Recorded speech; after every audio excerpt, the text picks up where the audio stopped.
Hey guys, if you have a small yard, but you really want to grow your own vegetables, we are going to build a small side yard planter today.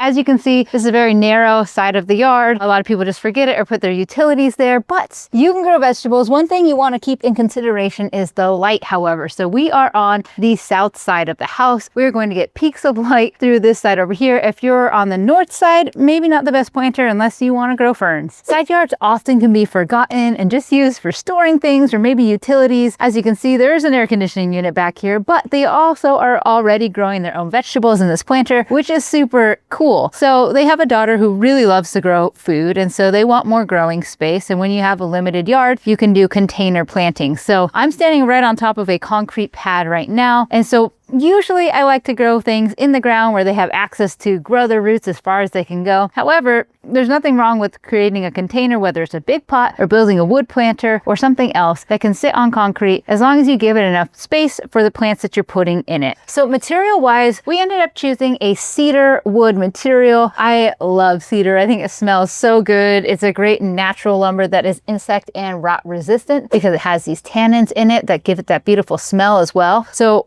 this cedar, we're using some 4x4s for the posts, and then we're using 2x6 by 10s for the actual outside of the planter. You could also downsize if you want to save a little money and go with 1x6 or 1x4 or something like that as well. And basically it's about half the size of this. But for a planter that I want to be around for a really long time, I like using 2x6s or something a little thicker to give it more longevity.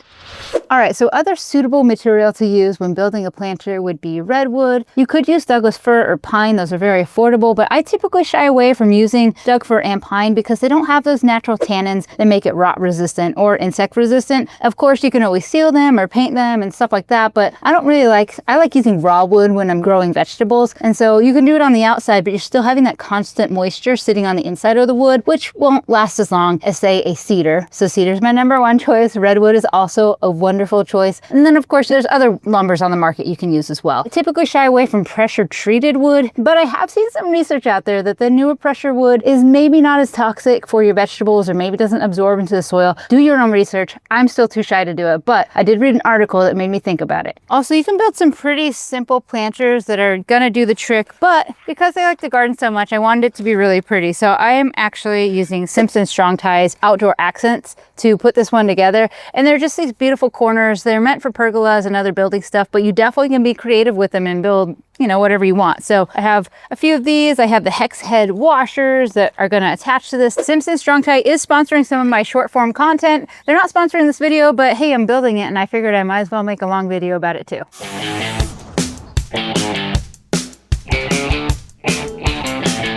All right, because we are on concrete, we're going to have a bottom to this planter. If you were just building this planter out in your yard, you wouldn't need to have the bottom, so you could save on some lumber costs. But also, I really like having my plants be able to dig into the natural earth and really put deep roots down. It helps regulate the soil temperature better for the plant overall. Because we're on the side of the house, we need to build a bottom for our planter, so I'm using 5 of these 1x6 cedar boards. So one thing that I want to consider, especially because we're building on the side here, initially I had laid this out as a 3-foot planter, but a 3-foot planter is really big over here. So assuming it's taking over almost 2/3 of this space, it makes a really narrow area here. Also, as a 5'5" adult, I can only reach about 2 feet over. So it would be really hard to get in there and reach things without trampling over the other plants. So I decided to shorten it up. I was deciding between 33 inches, so I didn't have to rip a board down, which would be here. Still feels a little big, so I wanted to go ahead and make it 27.5. Again, you can customize it. You can rip boards, do whatever you want, but this is an easy planter. So we're going with 27.5 inches, which gets us to about here, which I think makes a really nice, big enough planter. You have enough soil still, but you can access it easily.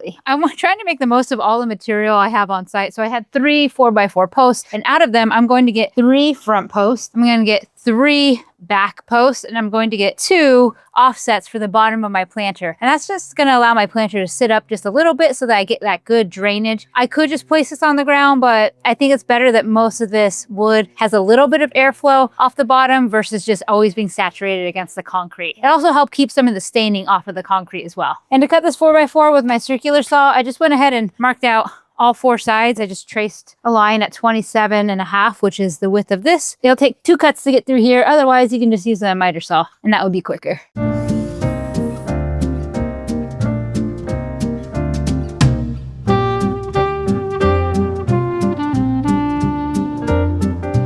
All right, so the bottom of the planter is done. I used the structural ties from Simpson Strong-Tie. This is from their outdoor accents, and they're basically structural wood screws. They went through on the top, and then I went and just hit them once on each board. That's definitely enough. We have gravity pushing down here. Depending on the application, sometimes you might do it different, but I think that's plenty good for here. Now it's time to play around with some of the hardware. Of course, you can always just build a square box, but I wanted this one to be a little more fun, have some pizzazz. So I'm using the outdoor accents, which are typically used to build pergolas and other structures like that, but we're going to use that to build this planter. And so I have this corner piece that's intended to be an inside corner like this. So I'm going to offset this inner board here, and then we'll have this for this detail, giving us a little bit of shelf. So if we want to hang some like gardening tools or something like that, that could be cool. And then on the back side, I'm going to have my 4x4 posts, which will sit right about here after I get that piece of wood in. And then I'm going to have another little board come across so that way vines and other things could grow in this area as well. And on the front side, I'm just using my shorter posts, which were my 16-inch posts, and these are going to sit right in here as well.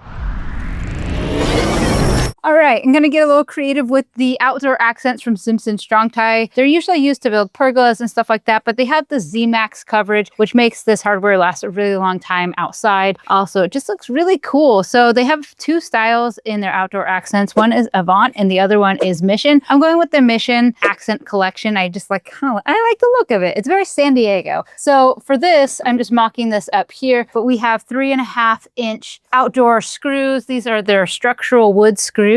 And then these are going to pair with the hex head washer like this. I just think it's a really cool detail. I think it'll look really nice. And so this is going to go here, here, and then this is all going to flip up. I'll show you in a bit. I'm just going to center this. Oh yeah, the bit comes wood, structural wood screws, which is awesome.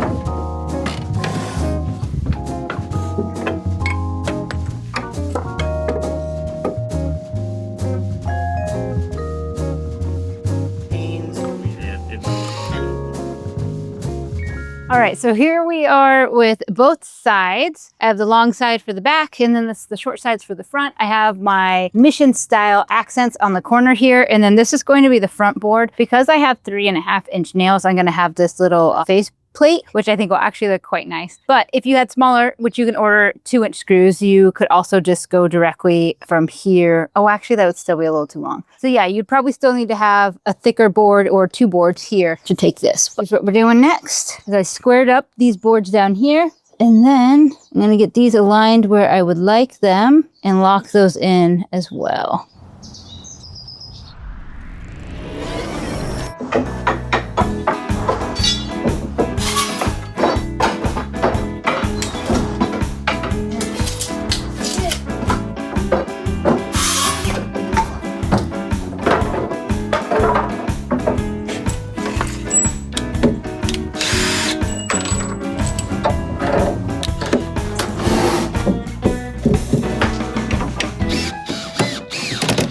So the 2x4 just drops right into these right here. These pieces of hardware are from the Mission Collection, and they are called APDJT24, which means it'll fit a 2x4, 2x6. For this, I just have these 2. I'll go ahead and lock this in as well, but I think it creates a nice like top or back drop to the planter. And again, gives you options for attaching strings or anything if you wanted to have a vine or something grow up.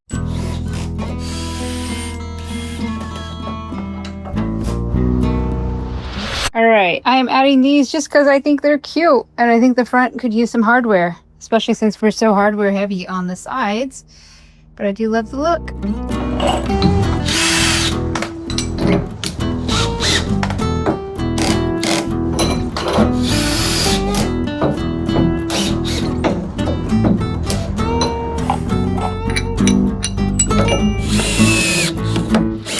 All right, so this is filled with nice garden soil. These plants are really gonna love it in here. We have just enough sun. We have just enough cover from the house, so they're not gonna get completely blasted, because sometimes when you're near like white walls and a lot of hardscape, it just really reflects a lot of heat. But because we only have peaks of sun throughout the day, in the morning and afternoon, these plants are gonna do really well here. So one of the first plants I have for this space is a thornless blackberry. This one's called Black Satin from Monrovia. It already looks so beautiful. I'm gonna stick this in the corner here. This could easily take over the planter, but I would like them to encourage it to grow across and have them kind of tie it to here as it grows. They can also let it spill over if they want as well. And then I'm going to stick strawberry and basil. It's like a smorgasbord. They could, oh, you could do like a blackberry, strawberry, and basil mojito. That sounds good. But I think he's planting, he wants this mostly for his kids. All right, you can see this is already started to be trained on these bamboo sticks here. So this is great. I'm gonna leave those, and then we can start wiring some of this blackberry onto this post. The biggest thing they're gonna need to do is just keep this planter moist. So they'll have to pull a hose around. You could get a drip emitter, or you could do drip irrigation by pulling over like a node from Hunter, which is like a battery powered timer. Oh, it's so pretty. All right, well, that wraps this project up. Honestly, I love how it came together. It's a little dramatic with all the hardware, but I think it's just the right amount of drama. Let me know if you guys have any questions or comments below, and thank you as always for watching and subscribing and leaving me a comment. Thanks.